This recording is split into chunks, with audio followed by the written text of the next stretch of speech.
Okay. Thanks, Craig.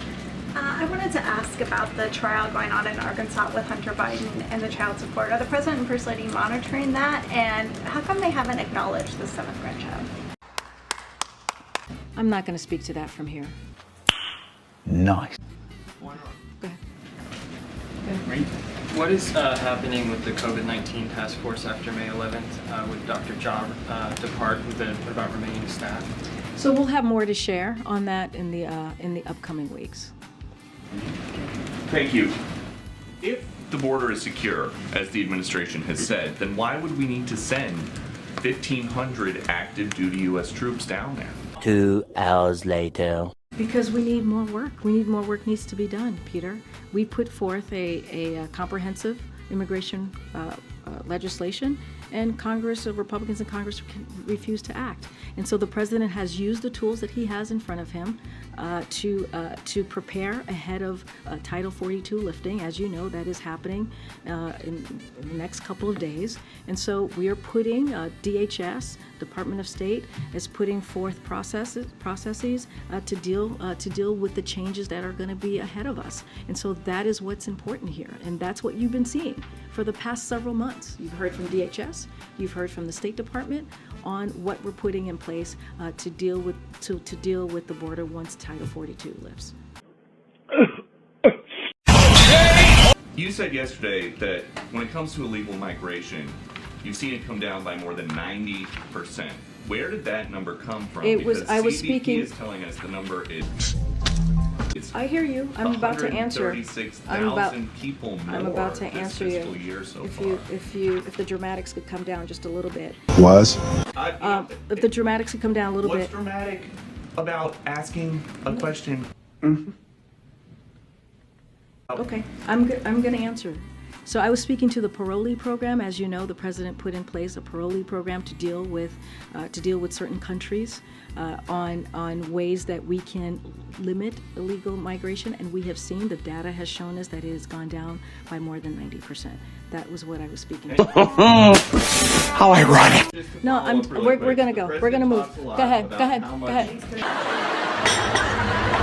We're moving, Peter. Let's go. Thanks, Bree. There's just 2 quick follow-ups on the meeting next week. I'm not sure who's speaking. Sorry. Yeah, go ahead. Yeah, one more on the vaccine mandate being lifted on May 11th. Do you guys plan to rehire anyone who was fired or voluntarily resigned under that policy? Would they get any sort of compensation, back pay, anything like that?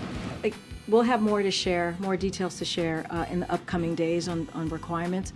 Don't have anything new to share on that at the time.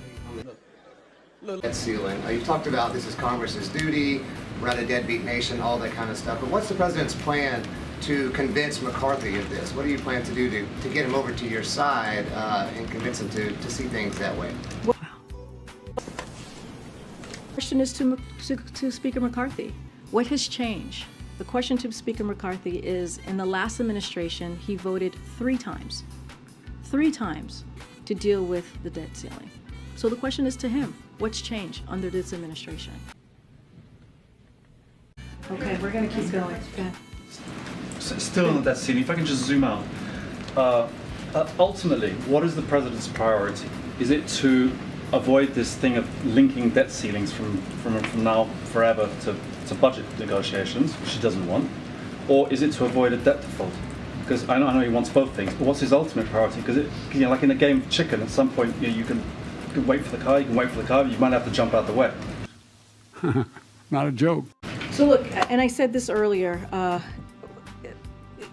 the president thought it would be a good opportunity to remind congressional leaders of the urgency of preventing default when the Secretary Yellen's letter came out. So that is incredibly important. We cannot default as a country. We cannot. It is not good for the American people. It will hurt taxpayers. It will hurt veterans. It will hurt seniors. We're talking about 6 million jobs here. We cannot allow that to happen. The president is going to continue to fight and speak out about that, and we're going to be very clear. Congress needs to act. Congress needs to act. So that, of course, is going to be a priority of that conversation. It is going to be important for the president to make clear to Speaker McCarthy and also to MAGA Republicans, as we have been for the past several months. We've been very clear. the president said yesterday, we are not a deadbeat nation. And what's different here? What is different here? They were able to do it, with Democrats and Republicans were able to do it in the last administration. So what's different here? Playing chicken analogy, you know, you might not have a choice to think about this too much at some point. You know, if the proverbial car is like, you know, about a couple of inches away, he's got to dive out the way. Does that mean he accepts what they say and avoids the fault? If it comes down to that. The question is for Congress. It really is. What has changed? Why were they able to do this 3 times? Why were Republicans willing to come together with Democrats 3 times to deal with something that is their constitutional duty? That's the question for them. Really, guys, it's the question for them. Here we go. They were able to do this, again, 3 times. And now under this administration, they refuse to do it. Let's not forget what we're talking about. This is debt. More than 90% of that debt came before the president came into office.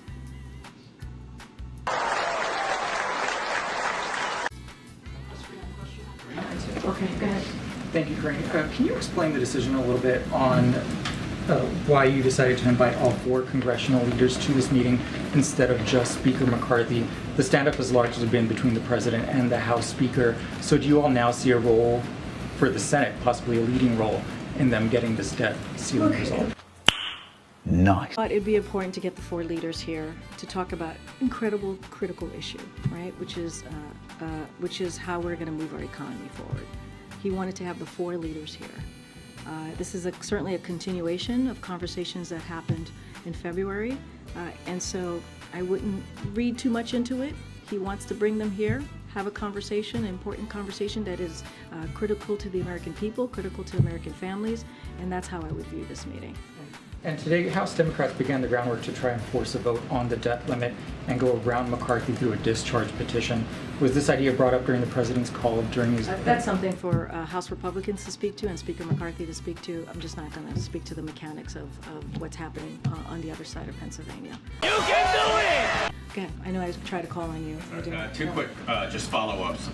So given what you said about Congress's role in the debt limit, has it been the position of the White House that there is no legal alternative to congressional action? There's nothing else that could be done to raise or suspend the debt limit or prevent a default in any way absent action from Congress? Do you mean legal action from us? There's no executive order or any sort of executive action that could be taken either through the Treasury or the President to avoid a default? So again, I'm going to sound like a broken record as I have been for the past several months. Congress must act. We will not entertain scenarios where Congress compromises the full faith and credit of the United States. So that means that the administration does not believe there's any power it has. Republicans and Democrats have prevented default 78 times since 1960, including 3 times, as I've mentioned, over and over in this specific briefing under Trump. And so they have to do that again. So that's where I'm going to leave that for you. I don't know her name. What is it? One more, if I may, and apologies if you sort of answered it in an earlier question, but is the administration playing any role at all in the WGA strike negotiations? No. All right. Thanks, everybody. I'll see you tomorrow.